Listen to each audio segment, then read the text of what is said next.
Hello students and welcome to Best Learning Classes. Today we are going to discuss the questions of the chapter Accounting Ratio. So let's get started from question number 78. From the following information, calculate value of opening inventory. So you have to calculate the value of opening inventory and हमें क्या क्या given है, closing inventory given है, total sales given है और इन sales के अंदर cash sales भी इंक्लूडेड है, टोटल परचेजेस आपको बता दी हैं और बोला गया है कि इन परचेजेस में क्रेडिट परचेजेस भी इंक्लूडेड है। गुड्स को आपने प्रॉफिट पे बेचा है और प्रॉफिट हुआ कितना है 25% ऑन कॉस्ट। ठीक है, अब देखो आप लोगों को बोला गया है कि आपने प्रॉफिट पे सेल किया है। ठीक है, इट मीन्स आपको ग्रॉस प्रॉफिट हो रहा है ना। अब प्रॉफिट कितना होता है कि भाई हमने सेल ज़्यादा में की और उसकी जो कॉस्ट इंकर्ड हुई थी वो कम इंकर्ड हुई थी, राइट। बट क्या स्टूडेंट्स आपको पता है इस क्वेश्चन में कि कॉस्ट क्या इंकर्ड हुई है? तो आंसर इज़ नो, हमें नहीं पता है कि कितनी कॉस्ट इंकर्ड हुई है। क्या आपको पता है कि आपने सेल्स कितने की करी है? तो हाँ, मुझे ये पता है कि मैंने जो सेल्स करी हैं वो 4,80,000 के लिए करी हैं। तो अब मुझे इतना समझ आ गया कि जो मुझे ब्रैकेट में गिवन था ना कि इसमें कैश सेल्स इंक्लूडेड है या फिर इसमें क्रेडिट परचेजेस इंक्लूडेड है, वो सिर्फ और सिर्फ हमें कंफ्यूज करने के लिए गिवन था, उसकी कोई रिक्वायरमेंट नहीं है। बिकॉज हमने लास्ट क्वेश्चंस में भी देखा है कि जो टोटल हम इसमें जो भी रिवेन्यू फ्रॉम ऑपरेशन लेते हैं ना, उसमें स्टूडेंट्स हम लोग कैश और क्रेडिट दोनों चीज़ें इंक्लूड करते हैं। परचेजेस लोगे उसमें कैश और क्रेडिट दोनों लोगे, तो कि ऐसा ज़रूरी नहीं है कि कंपनी हमेशा कैश पे सेल करे या फिर क्रेडिट पे, या फिर परचेज हमेशा कैश पे करे या फिर क्रेडिट पे करे, दोनों चीज़ें हो सकती हैं। तो वो सिर्फ आपको कंफ्यूज करने के लिए गिवन है। अच्छा, पर हमें जैसे कॉस्ट ऑफ गुड्स सोल्ड पता नहीं था तो हमने उसको एक्स ले लिया और ग्रॉस प्रॉफिट 25% ऑफ कॉस्ट बोला था वो लिख दिया।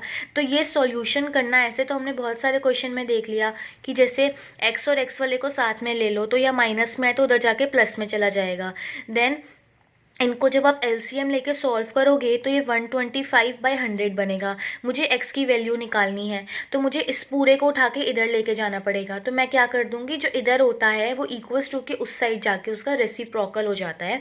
तो जो नीचे होता है वो ऊपर आ जाता है नंबर और ऊपर वाला नीचे आ जाता है। तो इसको सॉल्व करके मेरे पास x की value y and x is nothing but your cost of goods sold, right students. अब मुझे तो कॉस्ट ऑफ गुड्स सोल्ड से ज़्यादा ज़रूरी इस टाइम पे ओपनिंग इन्वेंट्री निकालना था। तो कि बच्चों के दिमाग में क्वेश्चन आता है ना कि क्यों निकाला कॉस्ट ऑफ गुड्स सोल्ड, निकालनी तो ओपनिंग इन्वेंट्री है। तो स्टूडेंट देखो, मेरे को यही फॉर्मूला यहाँ पे सूट किया। क्यों मुझे ये वाला फॉर्मूला सूट किया? बिकॉज मुझे क्वेश्चन में कोई रेशियो गिवन नहीं था, मुझे जो जो चीज़ें गिवन थी उसके अकॉर्डिंगली यही फॉर्मूला यहाँ पे सूट कर रहा है कि आप cost of goods sold is equals to opening inventory plus purchases minus में क्लोजिंग इन्वेंट्री। ठीक है, और जो जो चीज़ें मैंने यहाँ लिखी हैं वो आपको क्वेश्चन में गिवन है, इसलिए मैंने ये लिया। ठीक है, तो देखो मैंने क्या किया, कॉस्ट ऑफ गुड्स सोल्ड की जगह ये वाली वैल्यू रखी, ओपनिंग इन्वेंट्री हमें कैलकुलेट करनी है और परचेजेस देखो मैंने डायरेक्टली 3,60,000 के लिए हैं। उन्होंने आपको कंफ्यूज करने के लिए ब्रैकेट में क्रेडिट परचेजेस वगैरह से रिलेटेड गिवन है, उसको इग्नोर करिए। एंड देन क्लोजिंग इन्वेंट्री भी आपको क्वेश्चन में से उठानी है और पुट कर देनी है।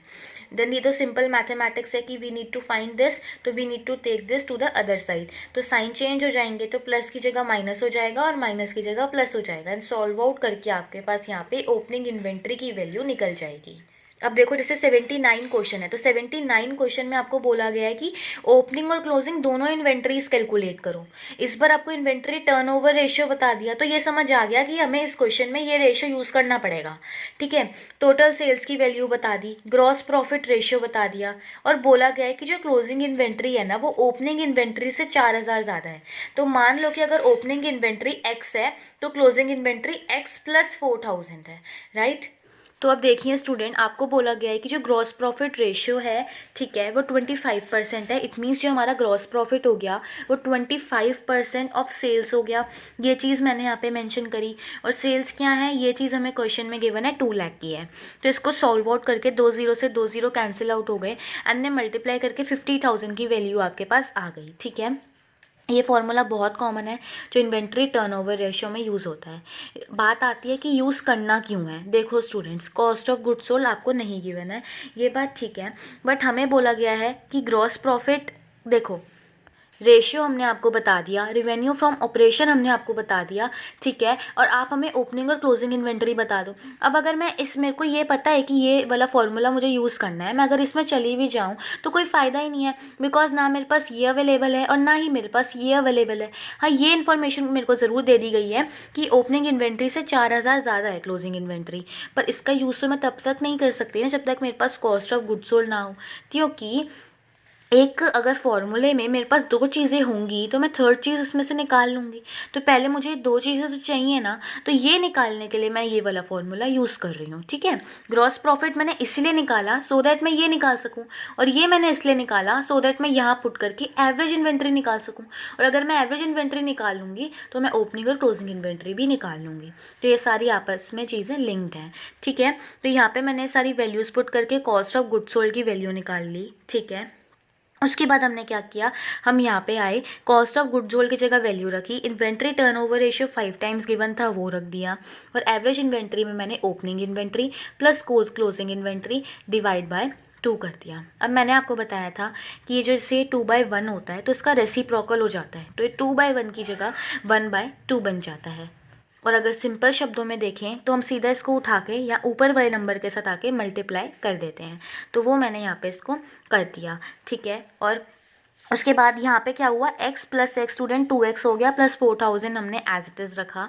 फिर मैं इसको इधर ले गई तो ये इसके साथ मल्टीप्लिकेशन में चला गया और ये यहीं पे रहा। फिर अंदर हमने 5 को इससे भी मल्टीप्लाई करा और 5 को हमने इससे भी मल्टीप्लाई करा, तो ये 10x प्लस 20,000 बन गया, और इक्वल्स टू में 3 लाख, तो इन दोनों को मल्टीप्लाई करके आ ही गया है। तो अब देखो स्टूडेंट, यहाँ पे सिंपल हम मैथमेटिक्स इन्वॉल्व करेंगे। ये 20,000 यहाँ पे प्लस में है तो इधर माइनस में ले गए। मुझे क्या चाहिए ना, मुझे इस साइड अकेला सिर्फ ये x चाहिए। तो अब मुझे x चाहिए तो मुझे इन दोनों चीज़ों को हटाना पड़ेगा। तो ये प्लस में है तो उधर माइनस में ले जाओ, मल्टीप्लाई में है तो डिवाइड में ले आओ। माइनस करके ये आएगा, 10 से डिवाइड कर दोगे, x की वैल्यू आ गई। x is nothing but your opening inventory. You need also closing inventory, तो क्लोजिंग इन्वेंट्री निकालने के लिए उसमें 4000 प्लस कर दो, क्लोजिंग इन्वेंट्री भी आ जाएगी। अब देखो क्वेश्चन नंबर 80 में क्या बोला है कि इन्वेंट्री टर्नओवर रेशियो आपको बता दी, cost of revenue from operation that is cost of goods sold वो भी बता दिया। आपको ओपनिंग इन्वेंट्री और क्लोजिंग इन्वेंट्री निकालनी है।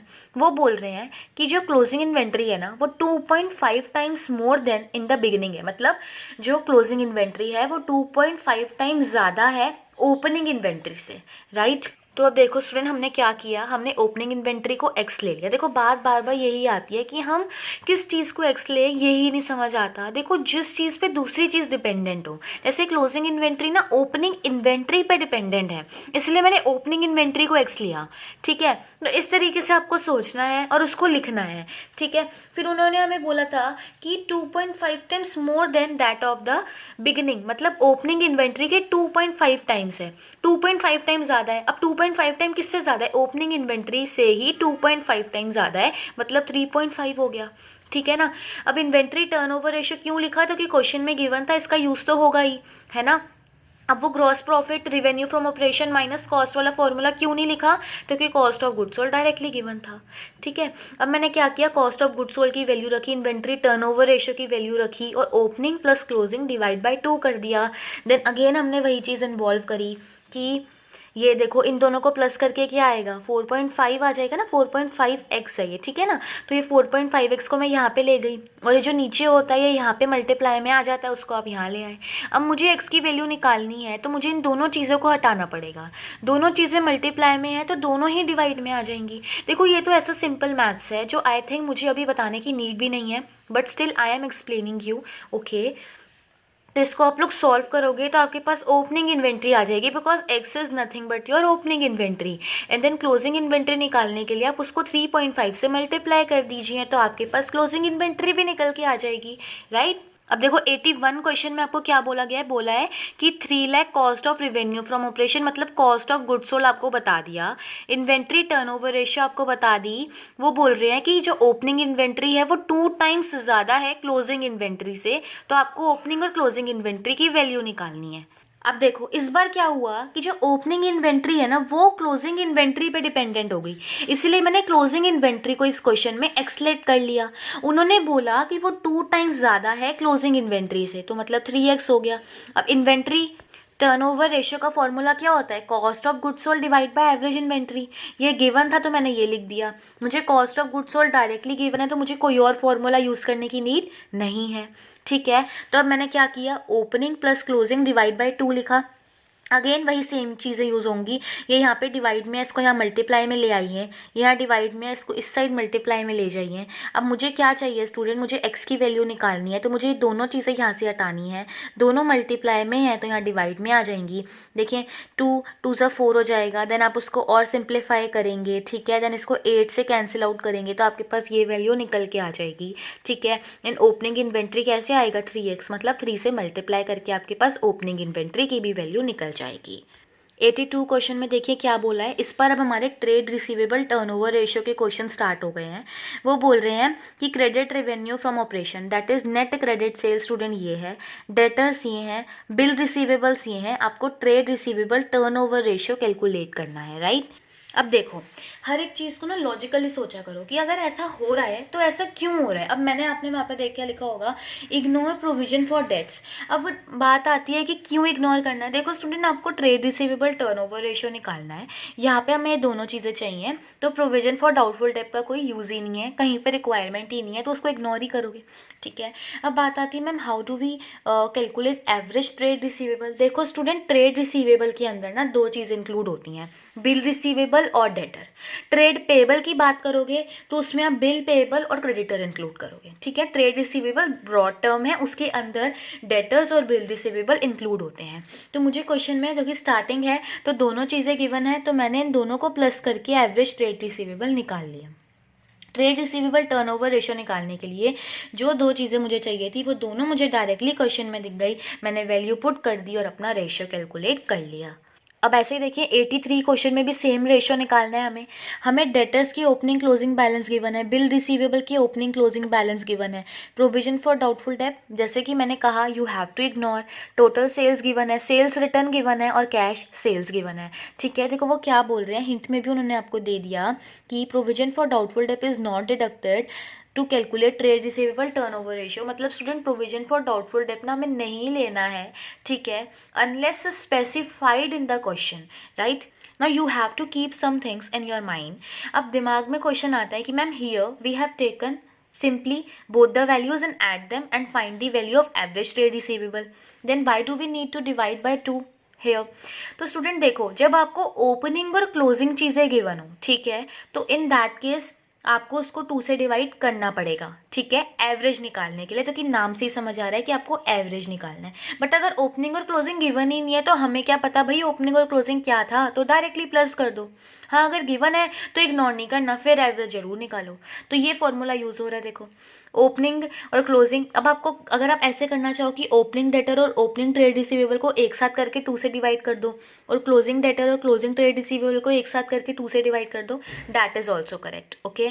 तो देखो मैंने किया, दोनों साइड प्लस किया, 2 से डिवाइड किया तो मेरे पास ये वैल्यू आई, ठीक है। अब बात आती है कि हम क्रेडिट सेल्स किस तरीके से निकालेंगे स्टूडेंट। तो इस बार मुझे ना कैश सेल्स इंक्लूड नहीं करनी है, बिकॉज क्वेश्चन के जो फॉर्मूला है ना उसमें भी आपको साफ साफ दिख रहा है कि क्रेडिट। देखो स्टूडेंट, अब ये देखो ये कितनी लॉजिकल चीज़ है। ऑब्वियस ही बात है कि अगर कैश वाला हम यहाँ पे इंक्लूड नहीं करेंगे तो कि कैश वाला तो आपने उसी टाइम कैश में पे कर दिया, बट हम यहाँ पे ट्रेड रिसीवेबल ले रहे हैं। ट्रेड रिसीवेबल में दो चीज़ें आ रही है, डेटर आ रहा है और बिल रिसीवेबल आ रहा है। तो एक डेटर और बिल रिसीवेबल तो तभी आएगा ना अगर आप लोगों की क्रेडिट सेल्स होंगी। कैश सेल्स होंगी तो उसमें डेटर्स और बिल रिसीवेबल तो होगा ही नहीं, तो इसलिए हमें कैश सेल्स को यहाँ पे इग्नोर करना है। तो देखो 1 लाख की टोटल सेल्स थी, अब सेल्स रिटर्न तो हमें हटाना ही है क्योंकि हमें नेट क्रेडिट सेल्स चाहिए। देखो यहाँ पे लिखा ही है ना। और मेरे को कैश सेल्स भी हटानी है, उसका रीज़न मैंने आपको बता दिया। तो अब दोनों चीज़ें हमने निकाल ली, वैल्यू पुट कर दी और रेशियो कैलकुलेट कर लिया। अब देखो 84 क्वेश्चन में क्या बोला हुआ है कि क्लोजिंग ट्रेड रिसीवेबल्स ये है, रिवेन्यू फ्रॉम ऑपरेशन ये है, कैश रिवेन्यू फ्रॉम ऑपरेशन ये है, प्रोविजन फॉर डेब्ट्स ये है, आप ट्रेड रिसीवेबल टर्नओवर रेशियो निकालो। अब देखो एवरेज ट्रेड रिसीवेबल निकालने के लिए हमें ओपनिंग और क्लोजिंग की नीड होती थी, वो तो यहाँ नहीं है तो मैं डायरेक्टली उसी को मान लूंगी। अब उसके बाद क्रेडिट रेवेन्यू फ्रॉम ऑपरेशन निकालना है। तो स्टूडेंट देखो, हमें सिर्फ उसमें से कैश वाला हटाना पड़ेगा। रीज़न मैं एक बार बता चुकी हूँ आप लोगों को, ठीक है। तो वो आपने हटा दिया। प्रोविजन फॉर डाउटफुल डेब्ट्स को अगेन इग्नोर करते हुए चलना है और निकाल देना है, ठीक है। तो कंफ्यूज करने के लिए ना आपको क्वेश्चन में देखो गिवन है, पिछले क्वेश्चन में भी गिवन था, इस बार भी प्रोविजन गिवन था, बट दोनों जगह हमने इग्नोर किया है, राइट। अब देखो 85 क्वेश्चन में क्या बोला है कि क्लोजिंग ट्रेड रिसीवेबल ये है, कैश सेल 25% है क्रेडिट सेल्स के, excess of closing trade receivable over opening trade receivable is 40,000. It means closing trade receivable opening trade receivable से ज़्यादा है। कितने ज़्यादा है? 40,000 ज़्यादा है। रिवेन्यू फ्रॉम ऑपरेशन आपको बता दिया गया है, आपको trade receivable turnover ratio calculate करना है। तो अब देखिए स्टूडेंट, क्लोजिंग ट्रेड रिसीवेबल आपको क्वेश्चन में गिवन है, yes ma'am we have been provided that, okay. Then opening trade receivable given है? नहीं गिवन है। पर देखो स्टूडेंट, उन्होंने बोला है कि जो ओपनिंग ट्रेड रिसीवेबल है ना, उससे क्लोजिंग ट्रेड रिसीवेबल 40,000 ज़्यादा है। इट मीन्स देखो दोनों तरीके से समझ सकते हो, या तो ये कह लो कि opening trade receivable closing trade receivable से 40,000 लेस है, या फिर closing trade receivable opening trade receivable से 40,000 ज़्यादा है। जैसे भी समझ आए, दोनों केसेस में ओपनिंग ट्रेड रिसीवेबल की वैल्यू 60,000 ही निकल के आ रही है। अच्छा, अब फिर देखो मैंने वही सेम चीज़ यहाँ लिखी है कि नेट सेल्स के अंदर कैश और क्रेडिट दोनों है, बट मुझे इसे इग्नोर करना है और मुझे सिर्फ ये चाहिए है, ठीक है। नेट सेल्स मुझे क्वेश्चन में गिवन है, ना मेरे पास क्रेडिट सेल्स है, ना ही मेरे पास कैश सेल्स है। बस मुझे इतना बोला गया है कि जो कैश सेल्स है ना, वो क्रेडिट सेल की 25% है।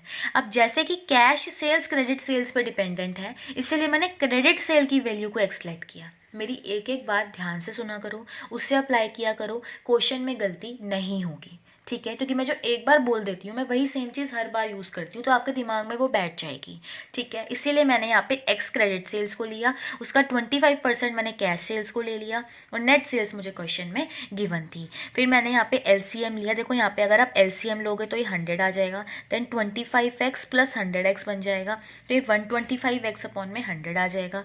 अब मुझे चाहिए x की वैल्यू, तो मुझे इन दोनों चीज़ों को हटाना है। तो ये डिवाइड में है तो मल्टीप्लाई में ले जाओ, और मल्टीप्लाई में है तो इसे डिवाइड में ले आओ, ठीक है। इससे आपके पास x की वैल्यू आई, and x is nothing but your credit sales, ठीक है। अब मुझे कैश सेल्स निकालने की वैल्यू निकालने की क्या ज़रूरत है? नहीं है, तो कि वो चाहिए ही नहीं। तो देखो सिंपली आपके पास जो क्रेडिट सेल आया वो आपने पुट कर दिया। एवरेज ट्रेड रिसीवेबल लेने के लिए दोनों वैल्यूज़ आपके पास हैं। अब देखो इस बार आपके पास ना ओपनिंग और क्लोजिंग दोनों है, तो आपको एवरेज निकालना पड़ेगा, प्लस करके 2 से डिवाइड करना पड़ेगा। तो वही चीज़ मैं यहाँ पर भी करूँगी। तो देखो या तो डायरेक्टली इसको सॉल्व करके 80,000 लिख लो, तब भी आंसर सेम आएगा, या फिर जो हम करते हैं कि जो ये नीचे होता है ये न्यूमरेटर से मल्टीप्लाई हो जाता है, वो कर लो, तब भी आंसर आपका सेम ही आएगा। Now question 86, that is last question for this video. आपको ट्रेड रिसीवेबल टर्नओवर रेशियो निकालना है, ठीक है। नेट सेल्स गिवन है। देखो इस बार स्टूडेंट हम लोगों को दोनों अलग अलग ईयर्स का निकालना है। ओपनिंग डेटर्स गिवन है, क्लोजिंग डेटर्स गिवन है, सेल्स रिटर्न गिवन है। अब देखो स्टूडेंट, अब यहाँ पे भी आपको दिख रहा होगा इग्नोर लिखा हुआ, क्यों लिखा है? क्योंकि देखो नेट सेल्स है, नेट सेल्स में ऑलरेडी सेल्स रिटर्न लेस हो चुका है, तो ये भी देखो इस बार कंफ्यूज करने के लिए गिवन है। तो मैंने बोला था कि क्वेश्चन में हर एक चीज़ ज़रूरी नहीं है कि यूज़ हो, कोई चीज़ें इग्नोर करने वाली भी हो सकती हैं। तो अगर ये गलती कर दो आप कि ये सेल्स रिटर्न लेस कर दो, तो बाकी का क्वेश्चन तो टीचर देखेगा ही नहीं, सीधा कट कर देगा, क्योंकि गलत ही होना है वो, ठीक है ना। अब देखो पहले मैं 2020 टू 2021 की बात कर रही हूँ, ठीक है। तो सबसे पहले मुझे दोनों चीज़ें चाहिए। तो क्या मेरे पास credit revenue from operation given है? तो हाँ गिवन है। अब मैम आपको कैसे पता लगा कि रेवेन्यू फ्रॉम ऑपरेशन क्रेडिट ही है? देखो भाई मुझे तो कोई इन्फॉर्मेशन दे नहीं रखी कैश की, तो मैं उससे ही एज्यूम कर लूँगी, ठीक है। अच्छा, अब मेरे पास जब ओपनिंग और क्लोजिंग है तो मुझे एवरेज निकालना पड़ेगा। तो मैंने ओपनिंग क्लोजिंग लिया, 2 से डिवाइड किया, एवरेज निकाल दिया, पुट कर दिया, रेशियो आ गई। 21 टू 22 सेम कीजिए। आपके पास ओपनिंग और क्लोजिंग है तो आपको एवरेज निकालना पड़ेगा, निकाल लीजिए। फिर रेशियो निकालने के लिए आपको उन दोनों चीज़ों की वैल्यू पुट करनी है। क्रेडिट रेवेन्यू फ्रॉम ऑपरेशन आपको क्वेश्चन में से मिल जाएगा, और ये रख दीजिए। तो देखिए मेन हमें क्या ध्यान रखना है। पहली चीज़, ट्रेड रिसीवेबल टर्नओवर रेशियो के केस में you have to ignore the value of the provision for doubtful डेब्ट। सेकेंड, अगर नेट सेल्स गिवन है तो सेल्स रिटर्न को लेस नहीं करोगे। थर्ड चीज़, अगर क्वेश्चन में रेवेन्यू फ्रॉम ऑपरेशन गिवन है और कैश सेल से रिलेटेड कोई भी इन्फॉर्मेशन गिवन नहीं है, तो आप रेवेन्यू फ्रॉम ऑपरेशन को ही क्रेडिट रेवेन्यू फ्रॉम ऑपरेशन मान लोगे। फोर्थ चीज़ कि अगर आपको ओपनिंग और क्लोजिंग कुछ भी ट्रेड रिसीवेबल की आगे गिवन नहीं है तो उसे ही सीधा एवरेज मान लो। फिफ्थ चीज़ ये आती है कि अगर ओपनिंग और क्लोजिंग गिवन है तो you have to find the average, और अगर सिर्फ ओपनिंग या अगर सिर्फ क्लोजिंग गिवन हो तो उसी को लेके वैल्यू में पुट कर देना, क्योंकि अगर हमें अगर कुछ गिवन नहीं है तो हमें अपने आप से एज्यूम कुछ नहीं करना। और मेन चीज़ एक ये भी आती है कि आपको सिर्फ क्रेडिट सेल्स इंक्लूड करनी है, कैश सेल्स को इग्नोर करते हुए चलना है। तो एक कुछ चीज़ों का ध्यान रखना है, तो आपका ये ट्रेड रिसीवेबल टर्नओवर रेशियो वाला जो है ये गलत नहीं होगा। तो बाकी के क्वेश्चन स्टूडेंट हम नेक्स्ट वीडियो में डिस्कस करेंगे। So that's it for this video students. I hope आपको ये क्वेश्चन समझ में आ गए होंगे and you will be having no doubt in these questions, but still if you have any doubt you can ask me in comment section, and if you find this video useful then please like, share and subscribe my channel.